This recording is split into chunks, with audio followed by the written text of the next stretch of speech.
Oke, selamat petang, salam sejahtera guys. Hari ini kita akan berkongsi masalah yang dihadapi oleh Triton. Oke, Triton, jenis Triton nih, dia bernadikan engine 4D56. Oke, 4D56 di mana dia ada masalah semput. Oke, dia ada masalah semput dan bila dia tekan minyak, engine meraung tapi dia tak pergi. Oke, dia tidak laju. Dia cuma boleh pergi dalam 40 ke 60 larian walaupun kita dah tekan minyak. Oke, saya ulangi masalah yang dihadapi oleh Triton, Mitsubishi Triton bernadikan engine 4D 56 di mana ada masalah semput dan dia tidak kuat. Oke, dia punya RPM dia tinggi tetapi dia punya kelajuan tidak laju. Maksudnya dia akan pergi 40 ke 60 saja walaupun kita dah tekan minyak. Oke, baik.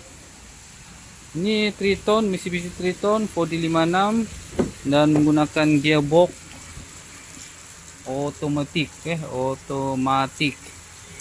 Oke, dia punya otomatik semua cantik.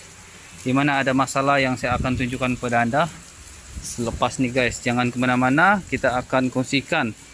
Oke, masalah ini kecil ya, berpunca daripada hose. Oke, di mana hose? Oke, di mana hose ada bocor di bagian hose besar yang bersambung ke throttle body dan juga intercooler.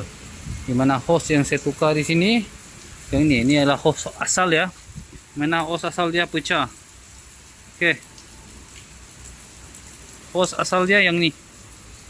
Hose asal dia yang ini dan saya sudah tukar. Oke, ini punca dah guys. Sekiranya kita sudah tekan minyak tetapi tidak lajap, dia lari 40 ke 60 saja, kita boleh cek dia punya hose ni. Mana tahu ada kebocoran. Contoh kereta ni, Mitsubishi Triton ni, dia ada kebocoran pada hose ni. Di mana dia ada keluar angin di bagian hose besar ya. Dan akan mengakibatkan kita punya pickup dan juga kelajuan itu akan menurun. Oke, so itulah masalah yang dihadapi oleh Triton dan kita boleh cek benda ni, boleh mengakibatkan semput. Oke, selain itu boleh juga diakibatkan daripada turbo lah dan juga dia punya filter diesel, tapi semua dalam keadaan baik. So inilah masalah yang dihadapi oleh Triton, di mana hose besar ya yang bersambung dengan throttle body ada kebocoran. Jadi itulah masalah dia guys. Kita boleh tukar benda tu. Sekian dan terima kasih guys.